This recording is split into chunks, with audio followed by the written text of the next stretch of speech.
Suara Wakil Rakyat ada di Bincang Parlemen. 101,3 Star FM. Inspiring Sound. Selamat siang, saya Dinata. Langsung dari gedung DPRD Kabupaten Sleman, apa kabar? Saya bersama dengan Anda di program Bincang Parlemen untuk edisi kali ini di Selasa tanggal 18 April 2023. Tema kita adalah tentang Raperda Inisiatif DPRD tentang penanggulangan kemiskinan di Sleman, dan setelah lepas DPRD Kabupaten Sleman melalui Pansus 2 merancang perda tentang perubahan atas Perda nomor 1 tahun 2017 tentang penanggulangan kemiskinan, dan perda ini bertujuan untuk memberikan bantuan secara tepat sasaran, kemudian memberdayakan masyarakat miskin sehingga dapat mempercepat proses pengentasan kemiskinan di Kabupaten Sleman. Saya bersama dengan dua orang narasumber. Yang pertama Ketua Pansus 2 pembahas Rancangan Peraturan Daerah tentang Penanggulangan Kemiskinan, Pak Respati Agus Sasongko, akrab disapa Pak Adi. Selamat siang Pak Adi. Selamat siang Mas. Sehat Pak? Alhamdulillah. Puasanya lancar ya Pak ya? Amin. Amin. Ya. Kemudian di sampingnya, ini mewakili dari Dinas Sosial Kabupaten Sleman, ada Pak Sigit Indarto, Kabid Perlindungan dan Jaminan Sosial Dinas Sosial Kabupaten Sleman. Pak Sigit, selamat pagi. Selamat pagi Mas Dedi, selamat pagi Pak Adi. Ini sehat juga ya Pak? Alhamdulillah sehat. Lancar semuanya. Lancar, yang pasti mendekati Lebaran kita juga akan ngobrol tentang kemiskinan di Kabupaten Sleman. Ini adalah sekali lagi ini PR bersama, bukan PR-nya Pemkab, bukan PR-nya teman-teman DPRD, tetapi adalah PR-nya teman-teman semuanya. Kita semuanya, masyarakat juga harus berperan aktif untuk mengurangi kemiskinan di Kabupaten Sleman. Sebelum ke Pak Adi tentang raperdanya, saya penasaran tentang mendapatkan gambaran lebih detail bagaimana kemudian profiling kemiskinan di Kabupaten Sleman, karena kita tahu semua daerah mendapatkan masalah yang sama tentang kemiskinan. Kalau di Sleman kondisinya seperti apa Pak Sigit? Terima kasih. Jadi kalau kita bicara masalah penanggulangan kemiskinan kan menjadi kebijakan dan program pemerintah, daerah harus dilaksanakan secara sistematis, terencana dan bersinergi dengan dunia usaha dan masyarakat dalam rangka untuk menurunkan angka kemiskinan, untuk meningkatkan derajat kesejahteraan masyarakat. Nah, kemudian kalau profilnya di Kabupaten Sleman, jadi kita posisinya yang sekarang ini kalau menurut angka BPS itu posisi tahun 2022 ini persentasenya sekitar 7,74%. Nah, kemudian kalau dari ukuran di SIM kemiskinan kita memang sekitar 8,15%, atau kalau kakak miskinnya kurang lebih sekitar 30.808 keluarga miskin. Kemudian kalau yang rentannya itu ada sekitar 133.621. Nah, itu yang terkait dengan datanya. Kemudian untuk profilnya di sana memang yang cukup menarik sekarang ini kan terkait dengan angka harapan hidup itu di kan luar biasa. Kita kan di sana kurang lebih sekitar 76%, artinya bahwa di sana angka harapan hidup sekarang itu yang kemarin dicanangkan sama Pak Gubernur bahwa lansia di provinsi dan khususnya di Kabupaten Sleman ini kan cukup tinggi. Nah, sedangkan kalau data kami di sana profilnya itu ada sekitar 18% yang lansia miskin sama rentan miskin. Kalau miskinnya kurang lebih sekitar 14.000 lansia miskin yang perlu mungkin nanti akan kedepannya perlu mendapatkan ekstra perhatian, karena di sana kan lansia ini kan butuh perhatian yang lebih. Itu gambarannya terkait dengan profil di kemiskinan. Kemudian kalau kita melihat dari sisi data-data yang lain, bahwa di sana itu seperti tadi kami sampaikan bahwa terkait dengan data tadi untuk program dan strategi penanggulangan kemiskinan kan kita ada di sana ada menurut Permendagri 50 tahun 2000 Permendagri 53 tahun 2020 itu kan ada 4 strategi Mas. Jadi di sana ada strategi pengurangan beban pengeluaran keluarga miskin, kemudian peningkatan kemampuan dan pendapatan masyarakat miskin, pengembangan dan menjamin keberlanjutan usaha ekonomi mikro dan kecil, dan sinergi kebijakan program penanggulangan kemiskinan. Kalau mungkin kalau kita gambarkan yang secara sederhana itu kan di sana yang pertama itu klaster pertama dikasih ikan, kemudian klaster kedua itu diajari mancing, klaster yang ketiga itu dibantu untuk punya pancing dan perahu sendiri, dan yang terakhir terkait dengan sinergi kebijakan tadi adalah cara mengoperasionalkan pancing dan parut tadi untuk mendapatkan ikan. Itu yang gambaran secara sederhana strategi penanggulangan kemiskinan di Kabupaten Sleman. Pak Sigit, ada pertanyaan di Instagram kami sebelum nanti ke yang lainnya dulu terkait dengan ini Pak, dari @nugrahaningtyati, ukuran kemiskinan itu sekarang seperti apa sih Pak? Parameter mungkin ya disebut parameter miskin itu seperti apa Pak? Kalau di BPS kan bicaranya masalah pengeluaran dengan garis kemiskinan dengan model approximate test, tapi memang kalau kita ngukur dengan model seperti itu memang susah karena itu kan memang spesialisnya BPS tetapi memang di sana untuk ukuran di Kabupaten Sleman itu kita menggunakan 48 indikator yang dikeluarkan dari Kementerian Sosial pada waktu itu, yang kemudian di sana ada 26 indikator yang bisa kita nilai. Jadi kita nilai terkait dengan masalah fisik rumahnya, kemudian kita nilai terkait dengan kekayaannya. Nah, dari indikator 26 indikator di sana itu nanti di sana akan menjadi data keluarga miskin sama data rentan miskin. Nah, itu yang setiap tahunnya itu kita SK-kan Bupati di akhir tahun setiap tahunnya itu, Mas. Kalau dari Pemkab Sleman sendiri kan kita tahu yang namanya kemiskinan tidak mungkin dihandle oleh satu OPD saja, dinas sosial saya sebut seperti itu. Pasti harus melibatkan banyak pihak, pemerintah, swasta ataupun perguruan tinggi. Bagaimana kemudian teman-teman di Pemkab Sleman ini mensinergikan untuk penanganan kemiskinan di Sleman ini? Baik. Jadi kalau di Kabupaten Sleman itu kan kita ada TKPK ada tim koordinasi penanggulangan kemiskinan yang sekretariatnya di Bapeda. Nah, di sana itu kita kebetulan dinas sosial kan bagian dari sekretariat di TKPK di sana. Kemudian bagaimana berproses untuk mensinergikan baik itu dari OPD maupun dari dunia usaha dan masyarakat. Nah, strategi apa yang kita lakukan adalah kalau OPD itu sesuai dengan tupoksinya masing-masing. Artinya di sana katakanlah dari Perindak itu bicara masalah pemberdayaan keluarga miskin maupun kelompok-kelompok UMKM. Kemudian kalau untuk yang pendidikan bicaranya bagaimana memastikan bahwa anak di Kabupaten Sleman itu harus bisa sekolah sampai dengan SMA. Bahkan sekarang ini perluasan kebijakannya adalah untuk di Kabupaten Sleman ini anak keluarga miskin dan anak PKH ini posisinya bisa mengakses beasiswa untuk kuliah. Di sana hubungannya dengan keterlibatan dengan perguruan tinggi. Contohnya saja sekarang ini tahun 2022 ini TKPKD ini kerjasama dengan Amikom. Bagaimana kita mencoba memutus mata rantai kemiskinan dengan cara kita meningkatkan kualitas pendidikan anak tadi dengan kita carikan yang vokasi di Amikom, karena ada vokasi untuk yang manajemen informatika sama teknologi informatika. Untuk nanti harapan kita adalah anak-anak tadi bisa mempunyai bekal yang cukup untuk bisa nanti setelah 3 tahun nanti bisa keluar. Nah, kerjasamanya adalah di sana ada 161 anak, di mana yang 120 itu dibiayai dengan anggaran APBD Kabupaten Sleman, yang sisanya tadi itu dianggarkan beasiswanya dari Amikom sendiri. Jadi di sini ada sinergitas itu. Nah, kemudian perguruan tinggi yang lain juga sama, ini sudah kita rintis di tahun 2023 ini. Ibu Bupati sangat concern di sana kita perluasan terkait dengan kerjasama dengan perguruan tinggi yang lain. Iya, Pak Ade, bagaimana kemudian teman-teman DPRD Kabupaten Sleman ini melihat profiling kemiskinan di Sleman dan upaya yang sudah dilakukan oleh teman-teman Pemkab Sleman dengan sinergi tadi untuk penanggulangan kemiskinan di Sleman, Pak? Monggo. Terima kasih Mas Denny.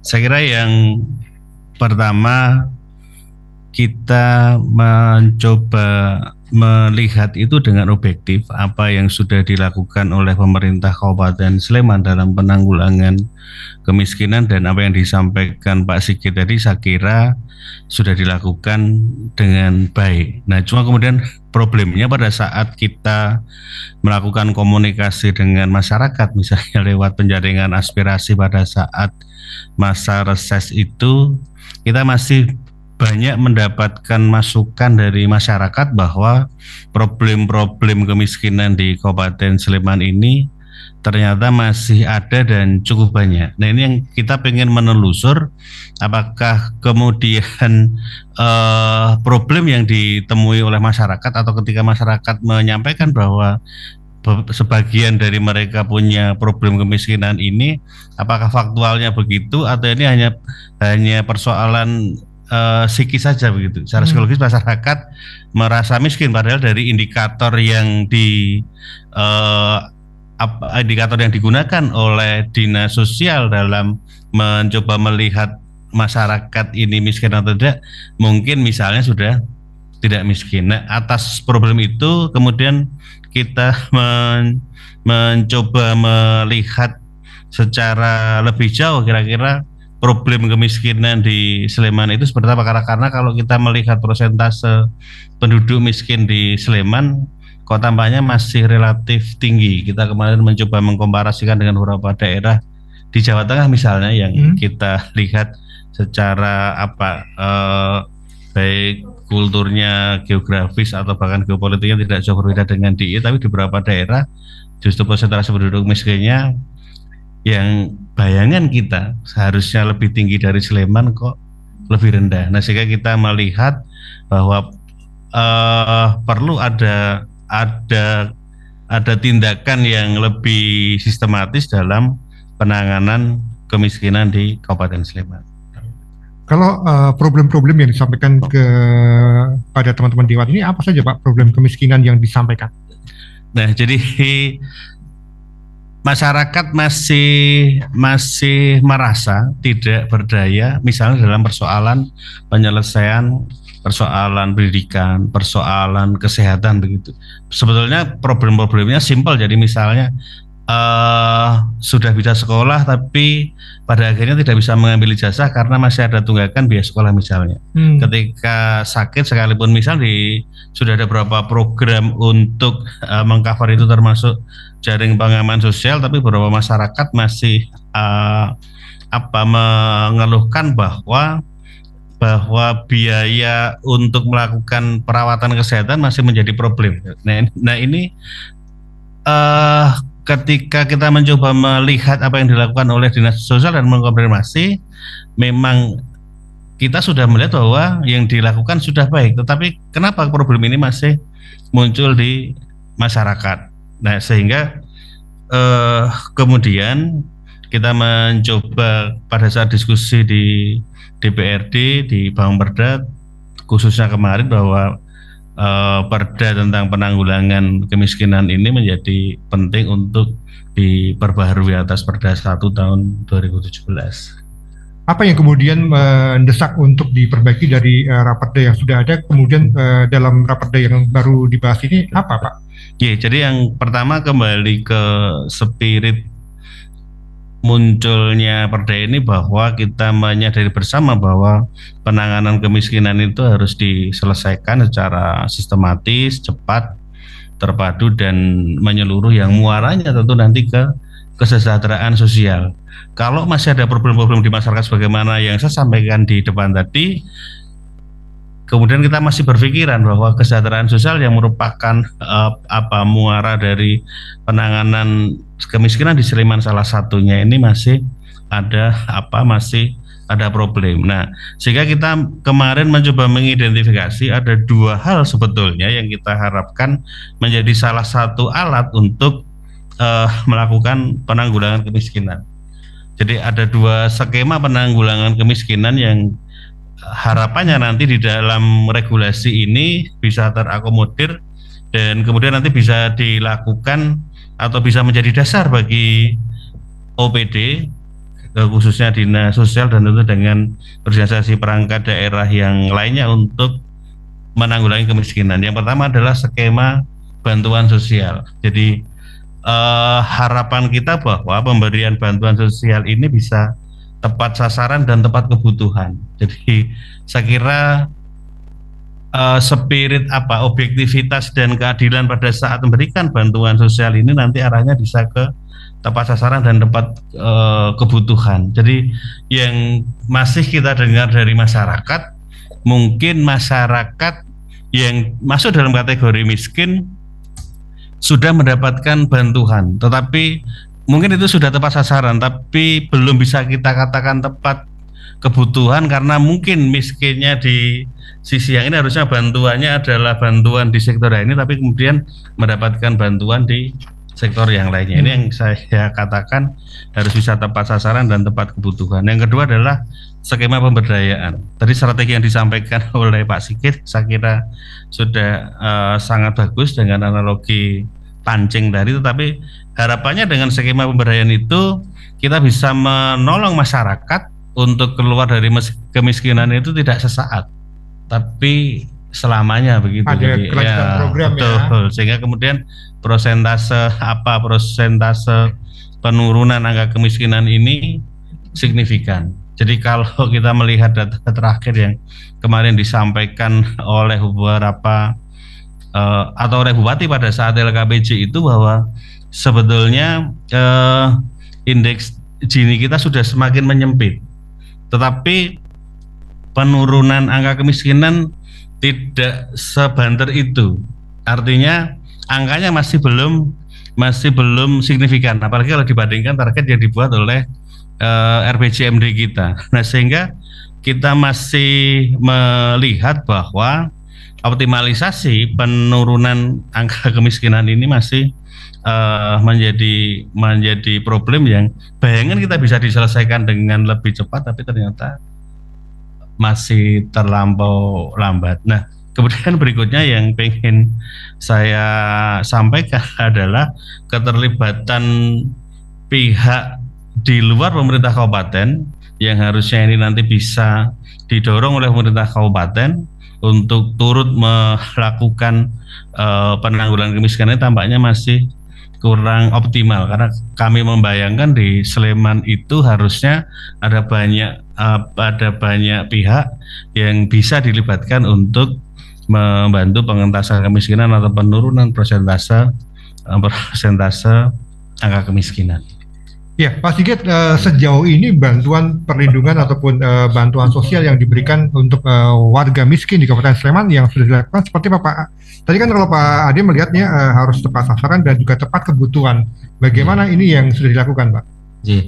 Terima kasih, Pak. Jadi memang yang disampaikan Pak Ade tadi, kami memang menengarai bahwa kita harus sadar bahwa yang namanya exclusion error maupun inclusion error itu masih terjadi. Artinya di sana salah penempatan. Apalagi kan sekarang ini yang namanya bantuan dari pusat kan luar biasa. Maka tadi kan Pak Ade dalam tanda kutip kedepannya itu memang harus yang lebih banyak, harusnya kan penekannya pada pemberdayaan masyarakat.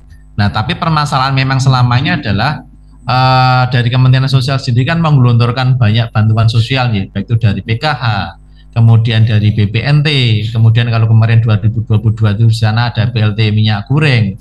Nah, itu luar biasa, di mana satu sisi meringankan masyarakat, tapi satu sisi juga yang paling besar adalah kami harus menerima dampaknya adalah pengaduan masyarakat yang di sana tidak menerima. Ini yang kadang-kadang tadi saya katakan adanya exclusion error maupun inclusion error masih terjadi. Jadi di sana ada yang salah tempat, di mana karena kabupaten kota itu sifatnya hanya given menerima dari pusat, yang kadang-kadang jadi problem. Nah, permasalahan kadang-kadang kami yang ditanyakan sama Pak Adi ini yang anggota dewan yang lain, gimana ini Pak Sigit kok datanya tidak valid dan sebagainya. Nah, ini memang problem-problem yang kami kadang-kadang harus kami suarakan ke pusat, di mana mbok yo kedepannya itu harusnya kita lebih kuenya itu harusnya diperbanyak terkait dengan masalah pemberdayaan masyarakat tadi. Apalagi problemnya di Kabupaten Sleman kan bukan masalah kebutuhan dasar. Nah, kebutuhan dasar sudah kita insya Allah di dinas sosial sudah dicukupi, tapi terkait dengan masalah pemberdayaan ini jadi PR yang cukup besar untuk bagaimana nanti untuk meningkatkan kesejahteraan masyarakat tadi. Ya, menyambung ke data profil kemiskinan di Sleman. Ini menarik untuk kita cermati bareng-bareng, termasuk juga pertanyaan dari Mas Andika di Instagram kami, Pak. Data kemiskinan Sleman itu apakah selalu diupdate? Kemudian kalau diupdate, apakah sudah ada yang mentas dianggap tidak miskin lagi, Pak? Monggo. Terima kasih. Jadi di data di Kabupaten Sleman itu setiap tahun kami update. Jadi di dinas sosial kita sudah 2 tahun ini diberi cukup anggaran dari anggota dewan untuk memastikan bahwa kita harus bisa mewujudkan data kemiskinan yang valid dalam tanda kutip, ya, karena kalau kita bicara valid 100% memang agak susah, tetapi mendekati kevalidan di sana, sehingga yang kebijakan yang kita lakukan adalah kita melaksanakan peraturan gubernur terkait dengan musyawarah di tingkat padukuhan dan kelurahan, di mana ini adalah sebagai media tertinggi masyarakat untuk saling berinteraksi dengan mereka bermusyawarah untuk menentukan di lokasi tersebut siapa toh yang sebenarnya masih layak untuk masuk dalam kategori miskin, siapa yang harus dikeluarkan. Sehingga di sana selama 2 tahun ini menurut kami, pandangan kami, walaupun di sini belum ideal, tetapi untuk mendapatkan data yang lebih valid lagi di sini sudah terjadi di sana interaksi masyarakat yang kami anggap luar biasa.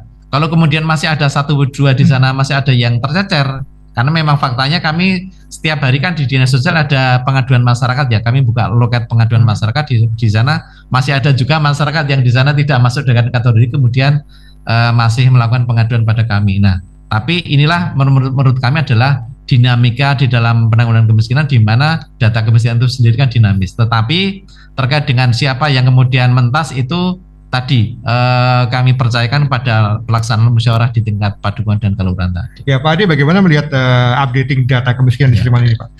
Saya kira sebagaimana saya sampaikan tadi, kalau acuannya data tunggal kesejahteraan sosial yang kita punya, updatingnya mungkin 1 tahun sekali, tetapi kita masih melihat ini kurang cepat begitu, karena bukan problem karena perkembangan kemiskinan itu saya kira lebih cepat ketimbang updating data yang bisa kita lakukan. Jadi misalnya DTKS-nya Dinas Sosial ya, Pak Sigit ini misalnya update terakhir tahun 2022 misalnya, tetapi data itu bisa kita akses kapan Pak Sigit?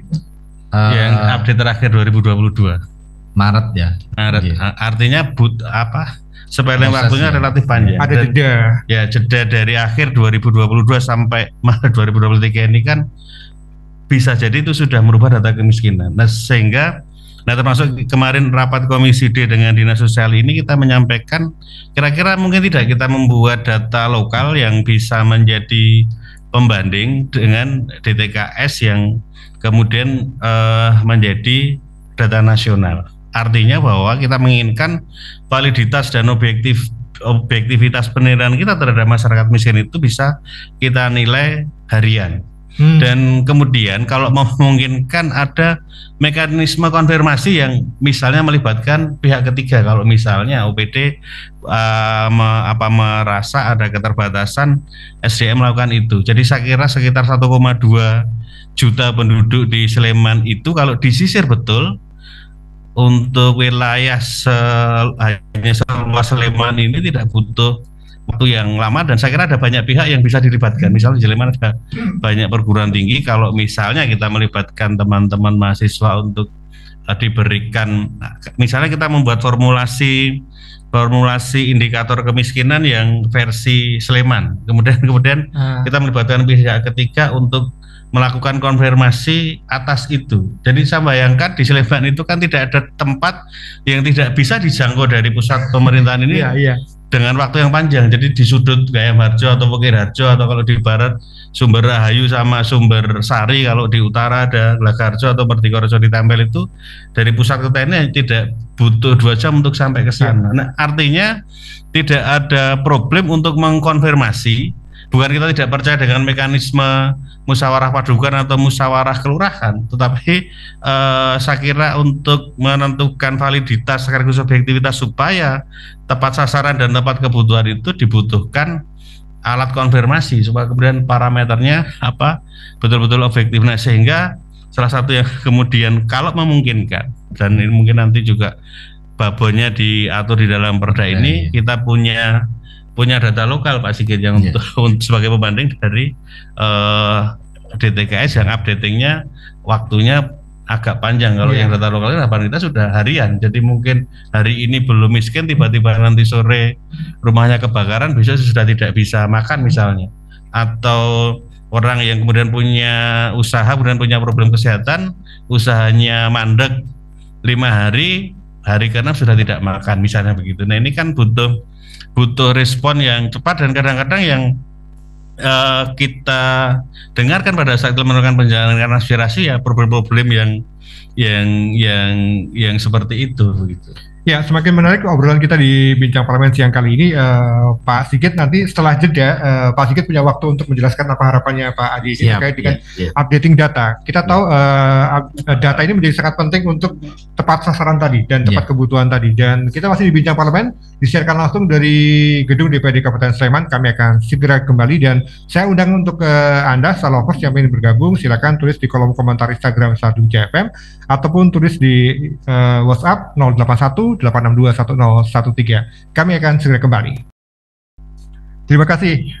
Anda masih bersama dengan Bincang Parlemen, disiarkan langsung dari gedung DPRD Kabupaten Sleman. Kita ngomong tentang Raperda tentang penanggulangan kemiskinan di Kabupaten Sleman. Kita tahu tadi di sesi pertama kita sudah ngobrol banyak tentang profiling kemiskinan di Sleman, termasuk juga bagaimana updating data. Ini menjadi penting karena data menjadi sangat penting untuk ketepatan sasaran program penanggulangan kemiskinan ataupun pengentasan kemiskinan di Kabupaten Sleman. Tadi Pak Ade sudah ngendiko kalau ya ada banyak hal yang harus diperbaiki, termasuk kecepatan updating data tadi. Jangan tahunan lah, kalau bisa harian, mingguan ataupun yang paling cepat seperti apa. Bagaimana kemudian Pak Sigit dan teman-teman Dinsas ataupun teman-teman di Pemkab Sleman menanggapi keinginan dari teman-teman Dewan ini? Terima kasih Mas Denny. Jadi memang apa yang disampaikan Pak Ade itu memang sudah jadi pemikiran kami. Artinya kita mencoba akan membuat semacam pola bagaimana SK Bupati tadi itu tidak lagi tahunan tetapi nanti model pertengahan tahun. Jadi ada jeda di tengah pertengahan tahun karena di sana kan yang paling aman adalah semua proses untuk penanggulangan kemiskinan itu harus ada SK Bupatinya karena di sana kan untuk sebagai payung regulasinya, payung hukumnya tadi. Nah itu sudah kami tangkap, nanti coba kita diskusikan dalam rapat TKPKD apakah dimungkinkan di sana.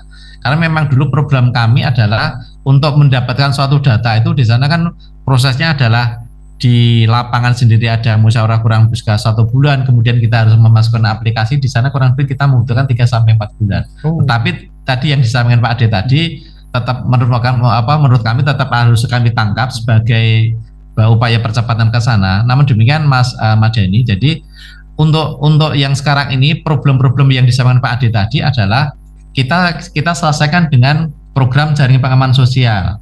Jaring pengaman sosial adalah merupakan bantuan sosial yang tidak terencana bagi masyarakat yang tadi punya permasalahan kesehatan, pendidikan maupun masalah sosial yang disampaikan Pak Ade tadi. Orangnya tiba-tiba masuk rumah sakit dan tidak punya jaminan kesehatan, yaitu bagaimana kemudian kita selesaikan dengan jaring pengaman sosial tadi. Orang yang kemudian di sana punya problem terkait dengan biaya pendidikan, itu kita selesaikan dengan jaring pengaman sosial bidang pendidikan tadi. Itu yang sementara ini kami lakukan di Sleman. Kebetulan saja kami dipercaya ini jaring pengaman sosial kan dilakukan sejak tahun 2017 sampai dengan saat ini. Bahkan di tahun 2022 kemarin kita tuh menghandle kurang lebih sekitar 13,5 miliar Mas untuk penanganan jaring pengaman sosial baik itu pendidikan, kesehatan maupun sosial tadi. Seberapa mudah dan seberapa cepat sih Pak masyarakat bisa mengakses jaring pengaman sosial ini Pak? Kurang lebih sekitar 1 bulan. Jadi masyarakat melapor pada kami, kemudian setelah di sana kan harus kami verifikasi dan validasi turun ke lapangan. Kemudian dinyatakan layak sama teman-teman verifikator masuk pada kami. Kalau di sana kita sudah siap SPC-nya, kemudian kita sampaikan pada yang bersangkutan ataupun bisa langsung kita transfer. Biasanya kalau transfer itu kami biasanya untuk yang pendidikan. Karena di sana jangan sampai nanti harus membayar sekolah, tapi ternyata nanti pulang malah untuk yang lain. Karena dulu pengalaman kami pernah seperti itu. Makanya kemudian kami ada yang model transfer langsung ke sekolah. Ini untuk menjamin tepat sasaran dan tepat kebutuhan tadi ya. Pak Ade, yang namanya penanggulangan kemiskinan kan tidak mungkin satu pihak saja, satu OPD saja. Kalau teman-teman dinas sosial sendirian saja, wah beratnya minta ampun itu Pak. Dengan tugas berat tadi Pak Ade juga menyampaikan keterlibatan pihak lain. Artinya harus ada kerjasama, harus ada kolaborasi lah yang harus dilakukan oleh semua pihak. Bagaimana kemudian kolaborasi ini bisa diadopsi dalam raperda ini Pak? Ya. Jadi sebagaimana saya sampaikan di depan nanti memang kunci utamanya ada di TKPKD. Jadi bagaimana kemudian nanti bisa membuat rumusan atau formulasi rencana aksi daerah yang bisa melibatkan pihak-pihak yang bisa menanggulangi atau menangani kemiskinan ini dengan keroyokan. Jadi kalau OPD ya bagaimana kemudian semua OPD bisa terlibat. Tapi formulasinya seperti apa ya nanti kemudian digodok di TKPKD. Kemudian pihak yang saya sampaikan tadi misalnya kalau berkaitan dengan misalnya konfirmasi data kemiskinan bisa melibatkan perguruan tinggi untuk kemudian memberikan support pemberdayaan bagi masyarakat. Karena harapannya kalau kemudian skema pemberdayaan ini yang nanti lebih banyak maka kemudian saya kok punya keyakinan pengentasan kemiskinan ini akan lebih cepat begitu dengan misalnya DJSP atau CSR-nya perusahaan dengan misalnya badan amil zakat begitu yang formal apa yang dimiliki oleh pemerintah Kabupaten Sleman atau kemudian yang dimiliki oleh pihak-pihak yang mengkonsolidasikan zakat atau sedekah dari masyarakat ini kalau kemudian nanti paling tidak ada formulasinya bahwa distribusinya bisa mereka tetapi sasarannya saya kira kalau bisa dikoordinasikan dengan baik oleh pemerintah kabupaten maka kemudian skema penanganan kemiskinan dengan pemberdayaan ini kok harapan saya akan lebih baik. Jadi sebagaimana tadi disampaikan Pak Sikit kadang-kadang tidak tepat kebutuhan masyarakat ini butuhnya biaya pendidikan misalnya, tapi dari pusat yang datang minyak goreng misalnya ini Nah ini yang saya kira nanti Sleman harus punya formulasi itu sekalipun kita sadar betul bahwa kemiskinan absolut ini tidak akan pernah bisa hilang karena nasnya juga sudah jelas bahwa fakir miskin itu mesti selalu ada sampai akhir zaman ini karena sudah ditulis di dalam Al-Quran jadi nggak mungkin hilang. Tetapi saya kira bahwa yang nanti kalau yang absolut ini sudahlah dengan skema bansos, tetapi kalau kemudian nanti sudah ada fasilitas data dan kita tahu betul karakter kemiskinan di Sleman maka skema pemberdayaan ini saya kira bisa dilakukan. Jadi kemudian juga harusnya muncul pertanyaan kenapa kemudian Kapanewon yang tingkat kemiskinannya tinggi kok malah di pinggir begitu. Nah kira-kira problemnya di situ apa begitu. Padahal seperti kata Pak Sigit tadi kan justru di situ lumbung pangan. Kok misalnya tingkat kemiskinannya malah lebih tinggi ketimbang lumbung mahasiswa yang kos kan begitu. Nah artinya lebih strategis punya kos-kosan ketimbang sawah kira-kira begitu. Nah artinya kalau skema pengentasannya adalah basisnya adalah pemberdayaan maka hal seperti ini juga harus kita ketahui betul. Jadi indikator yang digunakan oleh pemerintah Kabupaten Sleman dalam menyusun data kemiskinan itu tidak hanya kemudian indikator bahwa misalnya rumahnya masih belum layak misalnya atau kemudian tingkat pendidikannya masih rendah atau harapan lama sekolahnya masih rendah, tetapi sudah sampai kepada kira-kira orang ini supaya keluar dari garis kemiskinan itu harus diberdayakan dengan cara apa begitu. Nah ini yang saya kira kok menjadi lebih penting Mas Denny. Iya, menyambung apa yang disampaikan Pak Adil ini dari Instagram kita dari @masdw, kantong kemiskinan di Sleman itu di mana saja. Kemudian apakah mereka itu masuk dalam usia produktif? Ini menarik, usia produktif tapi masuk dalam kategori miskin. Bagaimana Pak Sigit menjawab hal ini Pak? Monggo Pak. Terima kasih Mas Denny. Jadi memang betul, jadi yang disampaikan Pak Adil tadi memang terkait dengan kantong-kantong kemiskinan itu memang tadi di daerah pinggiran sih. Kebetulan kalau kita melihat yang tertinggi adalah Sayegan, kemudian Minggir, Prambanan, Tempel, Turi, Moyudan. Artinya kan daerah-daerah pinggiran yang notabene kalau yang di sebelah barat kan zona hijau ya, di sana pertanian. Nah, kemarin memang kita di Bapeda itu ada diskusi yang cukup menarik. Ada pertanyaan dari pertanian.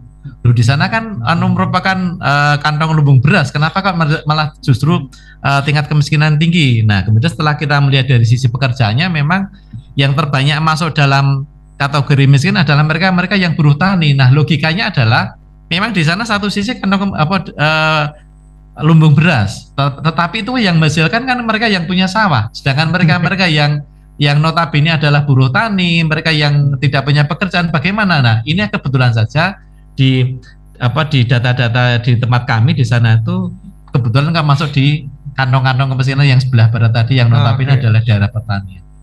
Itu Mas. Terkait dengan usia produktif, apakah yang masuk dalam kategori miskin itu ada cukup banyak yang masuk dalam usia produktif Pak?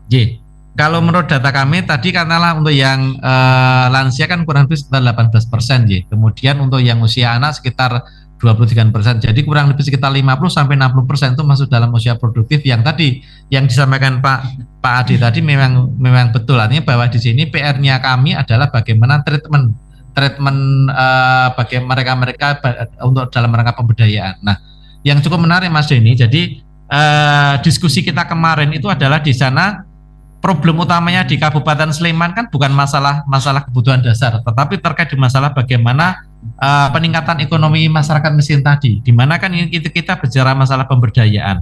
Nah, catatan kami kemarin itu di sana adalah yang pertama memang tadi betul, kita harus punya strategi yang jitu terkait dengan bagaimana upaya pemberdayaan masyarakat. Yang berikutnya adalah penyakitnya selama ini adalah kita itu masih kekurangan terkait dengan pendampingan lanjutan pasca program.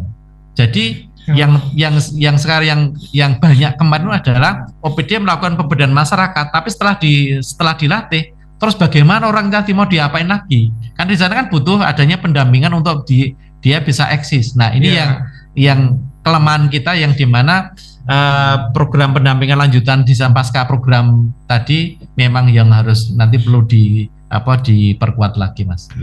Program penanggulangan kemiskinan ataupun pengentasan kemiskinan kan butuh yang berkelanjutan. Bagaimana Pak Ade mengakomodir hal ini ke dalam rapat yang sedang dibahas ini, Pak? Jadi sebagaimana saya sampaikan tadi memang harus dilakukan dengan keroyokan, dilakukan bersama-sama. Jadi ini tidak akan selesai kalau kemudian hanya dilakukan oleh pemerintah kabupaten saja. Jadi pemerintah kabupaten menyiapkan regulasinya sekaligus stimulannya dan melakukan koordinasi supaya kemudian pihak-pihak yang tadi sempat saya sebutkan, perusahaan misalnya, perguruan tinggi misalnya, atau lembaga amil zakat misalnya, ini bisa terlibat. Kalau dalam koordinasi yang baik, saya kok punya keyakinan pemberdayaan ya kemudian sudah mulai dilakukan oleh pemerintah Kabupaten Sleman lewat dinas sosial ini bisa berkelanjutan. Jadi mungkin skema inisiasi pemberdayaannya harus di bidang apa, sekaligus pendampingannya bisa dilakukan oleh perguruan tinggi misalnya, tapi kemudian support pendanaannya bisa dilakukan oleh perusahaan misalnya, tapi dalam koordinasi yang baik. Dan ini nanti yang kemudian akan kita coba juga kita masukkan di dalam regulasi ini, sehingga harapannya semua pihak yang bisa berpartisipasi dalam penanggulangan kemiskinan ini bisa terlibat dengan optimal. Ya, Mas Sigit tadi disampaikan, di daerah yang sebelah barat itu ternyata cukup banyak angka kemiskinannya. Apakah kemudian ada semacam ketika mau melakukan program keroyokan, pasti dong ada pemetaan terlebih dahulu yang sebenarnya dibutuhkan di daerah sana itu dari OPD ini agar tepat sasaran, tepat kebutuhan. Apakah nantinya atau sudah dilakukan hal seperti ini Pak untuk pemetaan kebutuhan program di masing-masing daerah kantor kemiskinan tadi? Seperti tadi saya cerita bahwa kemarin kan kita ada diskusi di Bapeda, di mana yang sekarang ini dilakukan adalah kita baru metane dari program dan kegiatan dari OPD tadi.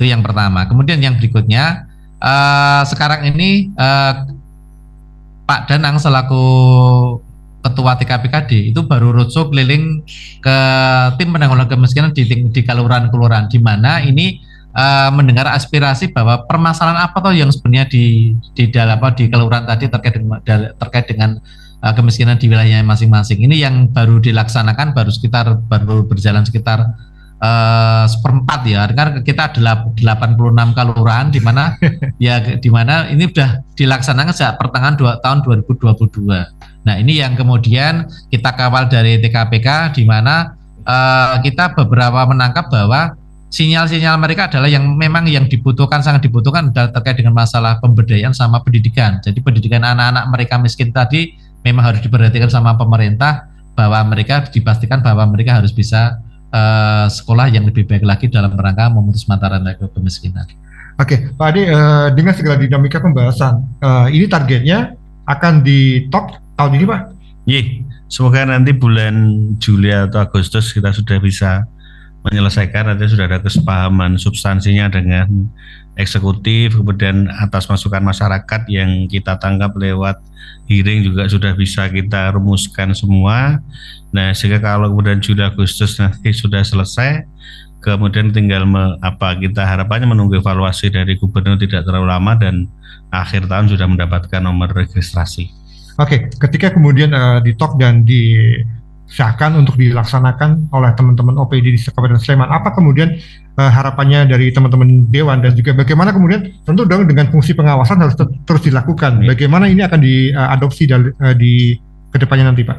Ya, yang jelas nanti tentu beberapa yang bersifat teknis akan ditindaklanjuti dengan perkada. Nah, harapan kita nanti juga pada saat teman-teman dari OPD baik dinas sosial, Bapeda dan sebagainya nanti akan mencoba mengusulkan perkada bisa dikomunikasikan dengan kami yang ada di DPRD, sehingga fungsi pengawasan itu sudah kita mulai bahkan sejak regulasi yang merupakan turunan dari perda ini, yang perkada itu atau perbub itu nanti sudah bisa kita ketahui betul, sehingga nanti kalau kemudian itu diimplementasikan ke masyarakat dalam pelaksanaannya kita juga sudah bisa ngerti. Jadi saya kira pelaksanaan ini akan kita lakukan bahkan sejak di perencanaannya.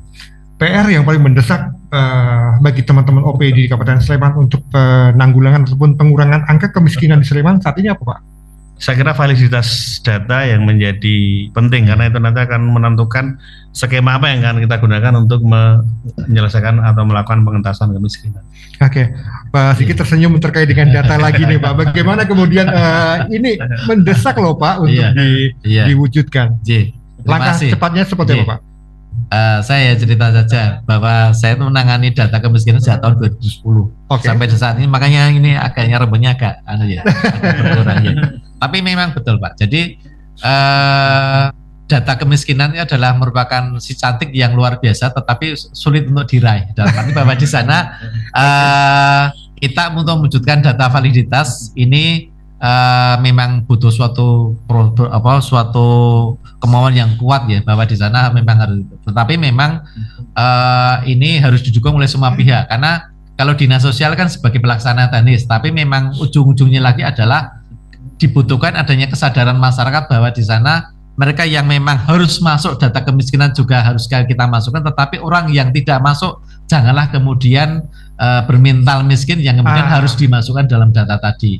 Nah, proses ini memang kita butuhkan bersama-sama, termasuk dari dukungan anggota Dewan di sana untuk memberikan edukasi pada masyarakat, janganlah kemudian memperbanyak kredo lumangaso daripada kredo harusnya tangannya di atas, jangan kemudian tangan yang lemah tadi. Saya kira itu. Iya, Pak Ade, keterlibatan masyarakat menjadi sangat penting. Peduli pada situasi sekitar itu menjadi sangat menentukan juga untuk penanggulangan kemiskinan biar lebih cepat juga. Kalau menunggu teman-teman dari pemerintah mungkin butuh waktu, tapi yang di masyarakat sekitar kan mereka bisa langsung bergerak. Apa harapan Pak Ade? Ya, ini yang harapannya juga bisa kita jembatani. Jadi kalau masyarakat masih merasakan ada problem kemiskinan di sekitarnya, jadi kita juga mengharapkan masyarakat tidak abai dengan situasi sekitarnya, nanti bisa disampaikan langsung ke OPD atau kemudian lewat teman-teman Dewan kita juga bisa menjembatani. Artinya supaya kemudian pada saat kita melakukan tugas pokok fungsi kita itu nanti ya sesuai dengan harapan masyarakat, sesuai dengan kebutuhan masyarakat. Kita buat regulasi ya, regulasi yang kemudian mengakomodir kemauan masyarakat. Kalau kita memutuskan anggaran ya anggaran yang berpijak pada kepentingan masyarakat. Kalau kita melakukan pengawasan ya memberikan garansi kepada masyarakat bahwa atas pengawasan itu proses pemerintahan bisa berlangsung dengan baik. Keterlibatan swasta, dunia perguruan tinggi menjadi sangat penting juga, Pak Sigit. Bagaimana kemudian upaya teman-teman di Pemkab untuk menggandeng swasta dan perguruan tinggi untuk terlibat aktif, Pak? Terima kasih. Jadi pelibatan mereka itu kan sudah dalam TKPKD itu kan di sana kan tidak hanya pemerintah saja, tapi di sana juga ada perguruan tinggi, ada masyarakat yang dilibatkan dalam keanggotaan TKPKD. Nah, harapan kita memang di sana dengan ada mereka kita libatkan dalam tim penanggulangan kemiskinan di Kabupaten Sleman, itu kan mereka berupaya untuk bisa ikut berproses di Kabupaten Sleman untuk penanganan sesuai dengan tugas fungsinya masing-masing. Maka di sana ada perguruan tinggi, ada kemudian masyarakat, tokoh-tokoh masyarakat, itu kita masukkan dalam TKPKD tadi, yang kemudian ada rapat secara berkala di Bapeda. Oke, harapan besar terkait dengan penanggulangan kemiskinan sudah disampaikan, tetapi tindakan yang lebih nyata harus kita lakukan bersama-sama. Bukan tugasnya Pak Sigit saja, bukan tugasnya Pak Adi saja, tetapi kita sebagai masyarakat, Anda secara lovers juga harus terlibat untuk menanggulangi kemiskinan dimanapun, termasuk di sekitar Anda. Sekali lagi Pak Adi, sukses Pak untuk Raperda ini. Amin. Kita butuh untuk mempercepat penanggulangan kemiskinan di Sleman. Pak Sigit, tetap semangat. Apalagi tadi Pak, datanya tadi Pak, harus segera update terus ya. Sekali lagi selamat bertugas untuk menanggulangi kemiskinan di Kabupaten Sleman. Terima kasih untuk Anda, Salovers yang sudah bergabung di kesempatan siang kali ini di program Bincang Parlemen. Kami siarkan langsung dari DPRD Kabupaten Sleman. Dan untuk Anda yang ketinggalan untuk menyaksikan obrolan kita, silakan nanti cek di YouTube Star Jogja FM. Pak Adi, Pak Sigit, terima kasih. Sehat selalu Pak. Amin. Selamat siang, terima kasih dan sampai jumpa. Terima kasih Anda telah bergabung di Bincang Parlemen 101,3 Star FM. Inspiring Sound.